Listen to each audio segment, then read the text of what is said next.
Eddie Van Halen, the most iconic, influential guitar player ever. Many have tried to copy him, but no one has ever been able to duplicate him. He was known especially for his two-hand tapping technique, which he developed and brought to the mainstream through the most famous guitar instrumental ever recorded, Eruption. Although his amazing solo techniques have and continue to inspire countless guitar players even to this day, one thing about him is sadly not talked about enough: his masterful rhythm playing. How he can play even the heaviest riffs and still have that swing is beyond explanation, let alone the nuance and infinite details that live within every note of his carefully crafted riffs. Along with his technique and music, Eddie has given all of us many gifts, including, and not limited to, some of the best sounding amps, pedals, and guitars that we all still enjoy to this day. He even had a hand in the development of the Floyd Rose tremolo system. He was the one who suggested the fine tuners on the bridge. He was also known for the most sought after guitar tone, the brown sound. Like all of us, Eddie was a constant tone chaser. His quest, starting with the famous brown sound, went through many phases, including his wet dry wet rig and his more current higher gain sounds on the Stealth 100 watt amp. And today I'm going to compare my settings to Eddie Van Halen's on the EVH Stealth 100. Let's get started.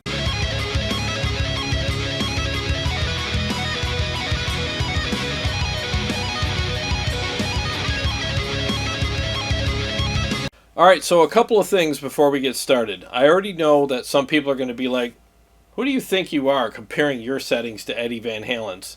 This is definitely not a contest. I mean, how would I even begin to even compete with Eddie Van Halen? I mean, for crying out loud, the guy's the most iconic, famous, amazing guitar player that's ever walked the face of the earth. So for me to sit here and try to compare myself to him would be ridiculous. All I'm doing is just showing you how I set up the amplifier to meet my needs and to suit my taste and, you know, basically just work for my style of playing. And I'm just going to compare that to how Eddie set it up for his needs and his tastes and his style of playing. And make sure you stick with me to the end here, because there's a lot of stuff that I'm going to show you towards the end of this video that is really eye-opening, especially when it comes to Eddie's settings. And while we're on settings, make sure you pay attention to the screen, because if I'm going to be using an overdrive, which I will be for my settings, you'll see a picture of it up on the screen here. Okay, so just so you know, so if it's up there, that means it's on. If it's not visible, that means it's not being used. And one more thing, I know I'm using a 7-string, but I will not be playing anything on the low B, so I'll be treating the 7-string like a 6-string guitar. I don't really own any 6-string guitars except for this one here, but this one's tuned all the way down to C# standard, and that's not really going to work for this video, obviously. And for all of Eddie's riffs, I will be using his tunings. And for all of my riffs, I'll be using mine. So what I'm going to do now is show you a picture of the amplifier in both my settings and Eddie's. Eddie's settings will be on top.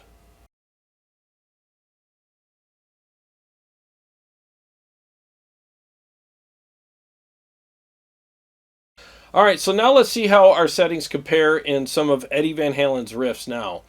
So while I'm playing these riffs, for my settings, I will be using the blue channel, and I'll be boosting the blue channel with the Mud Killer pedal. And for Eddie's settings, I will be using the red channel, because that's the channel that he mostly used for rhythms and leads.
Now let's see how my settings compare to Eddie's with some of my riffs.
Okay, so before I share my thoughts regarding the differences between Eddie's settings and mine, let me just talk to you about something really quick here. And it's something that I confirmed while doing the research for this video.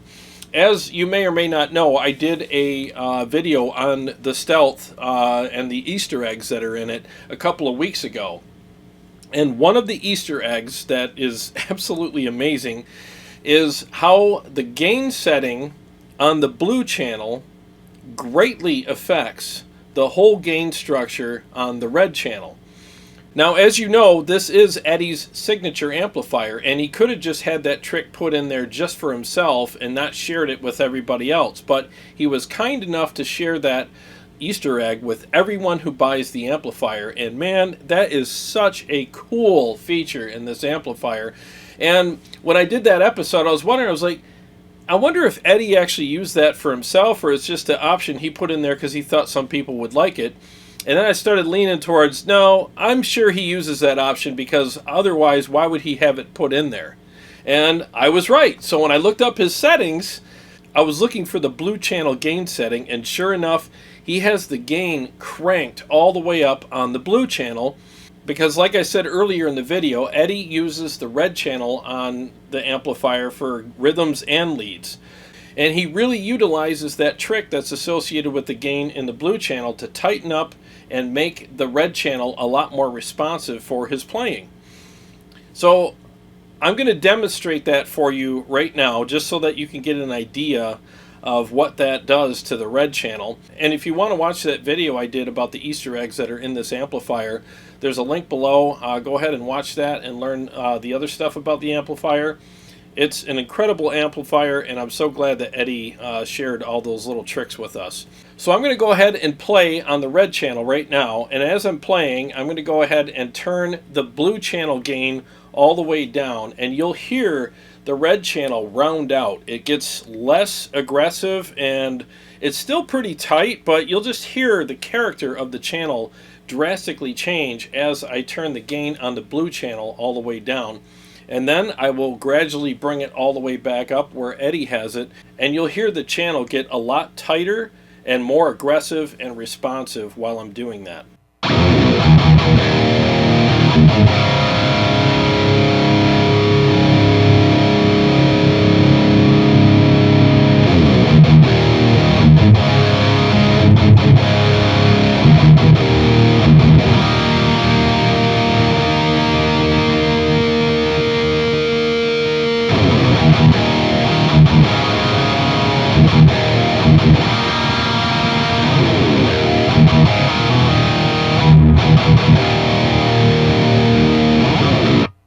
So not only does the red channel sound better when I turn the gain on the blue channel all the way up, but it's actually a lot more responsive to the touch as well. Like, I didn't feel like I had to dig in as hard.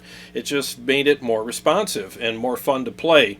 Now, if you want to use the red channel with a boost, go ahead and turn the gain on the blue channel all the way down, because it, like I said earlier, rounds it out enough so that when you do hit it with a boost, it becomes aggressive in the way that you want it to, but not overly aggressive. Because if you leave the gain on the blue channel, like, I don't know, 1 or 2 o'clock, which is where I have it, but you use a boost on the red channel, it's going to be just way over the top, and it's going to sound really just, almost sound like you have like a distortion pedal in front of your amp on top of a boost. It just gets really messy and sloppy. So turn the gain all the way down on your blue channel, boost the red channel if you want, and then it will actually sound really good. This basically is Eddie's version of using a boost. I mean, a lot of people know that, you know, Eddie's really been a guitar to the amp guy, doesn't use a boost pedal and stuff like that. But this trick right here is kind of his way around that. So he actually put a boost in the amplifier that works for his taste. Now, is it going to be to everyone's taste? No, but at least he gives you the option. And honestly, when I was playing all my riffs with his settings, I felt great. I mean, it was like, wow, this amp is really responsive and clear and articulate, and I really liked it a lot. So now let's go ahead and get into that topic right now. So what I noticed between our settings is mine are a little more aggressive and a little tighter, a little less low end and a little more top end. But keep in mind, we're using different speakers and different cabinets as well. So maybe his settings are a little brighter on his cabs than they are on mine, and that's the reason why he has the amplifier set up the way he does.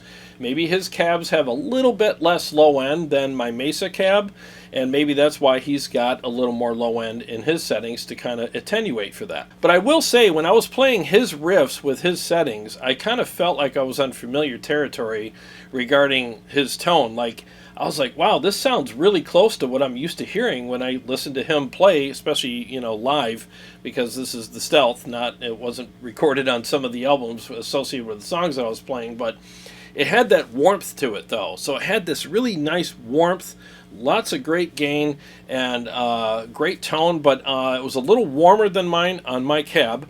It just really sounded and felt amazing to play, and I totally get why he uses those settings. And one thing that I feel like I learned about Eddie's playing while learning all the riffs for this video is that he's a real neck gripper. You know, like he really likes to dig in and feel the strings and really pull on them and play hard with his right hand, because you have to do that to make these riffs happen. There's a lot of spreads and a lot of really uncomfortable chords and uncomfortable chord changes, to be honest with you, while you're playing his riffs. I mean, he's all over the place, and there's tons of nuance and crazy things going on there. And I don't think I played everything as accurate as I should, but I mean, I'm trying to get this video done, and it's not a guitar lesson, it's just me trying to learn a few of his riffs so I can compare, you know, his settings to mine. But oh my God, is he an amazing dynamic player. And my hands got super tired. My left hand got so worn out from playing all those big spread out kind of chords and stuff, man. My wrist right here hurt like hell. And it was a lot of work getting these riffs done, man. And it took many takes to do that. So but yeah, so based on what I've learned about him regarding his playing style and how he likes to really be dynamic, I totally get why his settings are the way they are, because you can really hear all the nuance, and you can hear, you know, like the whole tone is in the hands thing with his settings more than you can with mine.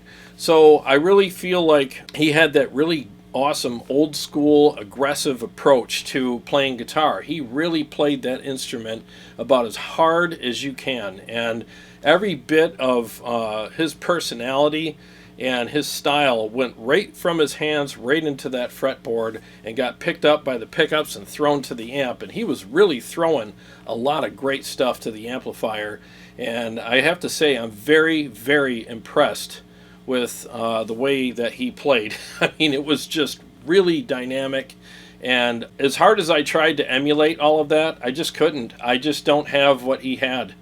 It's just amazing, the talent and the ability and the technique that that guy had, man. Just insane. So in summary, I guess what I'd like to say is I've learned a lot from doing this video. I thought learning his songs would be a lot easier than it actually was, because I thought I learned these songs when I was a kid. You know, I used to, you know, listen to his albums all the time, and I thought I emulated what he did okay back then. But when I had to sit down and learn these things, and I thought, you know, well, I'm going to brush up on these songs so I can do this, you know, do this video. And I found Ben Eller. You guys all know who Ben Eller is. And I'm like, yeah, this guy will teach it right, you know. And I went to his channel, and I was just like, oh my God, I've been playing all three of these songs completely wrong my whole life, and I'm actually so embarrassed that I actually would play these for people. Like, yeah, I know, you know, I know Panama, and I played all the wrong stuff. I played the classic chords, you know. That's how I played it, and I'm like, oh my God, I'm so freaking off. And so I had to learn it the real way with the big chords up here and all the spreads and all that stuff, and it was just so difficult, and I totally underestimated this project. I really did. I bit off way more than I can chew, so I'm lucky I actually made it through this video because it took me like many takes to do all of his riffs. I mean, it was insane. So I really have to tip my hat to Eddie Van Halen when it comes to his playing. I don't even know where to begin. I mean, he is the most amazing rhythm guitar player that's ever walked the face of the earth, in my opinion. I mean, the stuff that he did was just insane, and I probably captured 70% of it. There's so much other nuance and little things that he did that I just couldn't, pick up fast enough to do in this video. And I will definitely be working on that for the future because I just want to learn the stuff, but I don't know if I'll ever be able to truly emulate what he did. Again, amazing lead player. I mean, yeah, of course, all the tapping and the crazy solos he's done are amazing, but I really think that if you want to capture the whole essence of Eddie Van Halen, you should really learn a lot of his rhythms. And I've said this for years. People have come to me for years and like, hey, I'm just starting out with guitar. I'm getting pretty good, but I'm looking for something that'll really bring me up to the next level. I mean, what should I do? And I used to say casually, yeah, go get Van Halen 1 and learn the whole album. And if you can do that, you'll freaking, you'll bring up about 20 levels up on the ladder, And I didn't realize the weight of what I said though, and now I'm a complete firm believer in that. Like, seriously, if you're watching this and you're struggling to level up in guitar, but you're looking for something that'll challenge you to bring you to the next level, I'm telling you right now, go get any Van Halen album. Just get any of them. In fact, you should get them all. And learn as much as you can on these albums, especially the rhythms. If you can play these rhythms the way that he did, the stuff that you're going to learn when you figure that stuff out is going to be insane. There's stuff that exists in his rhythms that I never even thought to do. I mean, that whole bend slide thing on Drop Dead Legs, I mean, all that stuff, all those weird little things that he throws in everywhere, it's just insane. I would have never thought to play like that, and I don't play like that. I don't play those big spread out chords and stuff. I just don't do that, but I'm going to start doing that because there's a lot of great stuff in those chords that he was doing, and I learned a ton. And this is the most challenging video I have ever done in the 4 years I've been on YouTube. I'm not kidding you.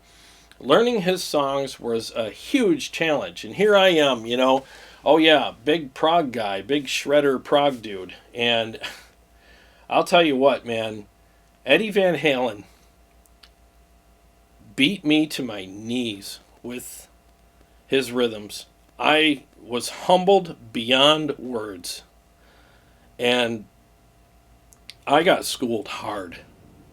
Really freaking hard. I can't believe how hard some of this stuff is to play. I was shocked. And yep, I got humbled. I was eating nothing but humble pie the whole time I was learning these riffs. And I'm a believer. I've always been a believer, but now it's like I've seen the light big time, having to sit down and learn all these riffs note for note and try to get as much of the nuance in there as that I can. It was insane. It really was. And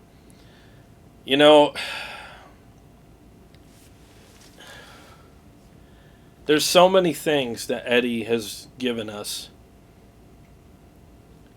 He's given us his technique, his style of playing, the notes, the riffs, the tapping, all the concepts that he's done, the gear, the guitars, the pickups, all the amps and the little Easter eggs and tricks that he hid inside of them for himself and for you, his music, all that stuff. And I don't think we'll ever be able to really figure him out. I don't think we'll ever get a full understanding of who he was as a guitar player, because he was way beyond his years. And I think for the next several decades, people are still going to try to figure out what the hell he was trying to do when he was playing, because to him, it made sense. To us, it was so far beyond anything we've ever done that it's going to take years and years and years for everyone to really dig into his library and figure all that stuff out. And I have to say, I'm super grateful for what Eddie has given to the world, the music community especially. I mean, if you're a musician and you want to learn how to really think outside of the box and do some awesome things on your guitar. I can't recommend learning Eddie Van Halen's songs and his riffs and his techniques enough. This is one of the best learning experiences I've ever had in my YouTube career yet. I'm going to do what I'm telling you to do. I'm going to start digging into all of his stuff because I've never been challenged more than this when it comes to playing riffs and learning people's stuff. I've done a couple episodes now in this series, and this was by far the hardest one I've ever done. It took me 3 days to get these riffs tight enough to at least shoot this video, and I still don't think I did them as good as I could, but I mean, like I said, I got to get it done. But thank God for Eddie Van Halen. If there was never an Eddie Van Halen, where would we be today as guitar players? And I'm talking all of it, the gear, everything, playing, tapping, technique, music, all of it. Every single thing that he's contributed to guitar players and musicians in general. That big gaping hole that would exist because he never was here. I mean, I am so thankful for that man. I really am. Until you dig deep into what he has done, you'll never really appreciate it. So I suggest that you go get a shovel and start digging, because it is worth every bit of effort that you're going to put into it. We miss you, Eddie.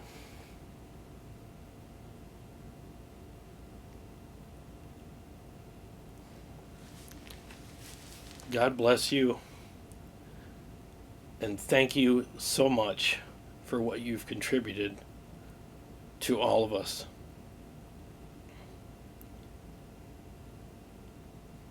Thanks for watching. I'll see you on the next one.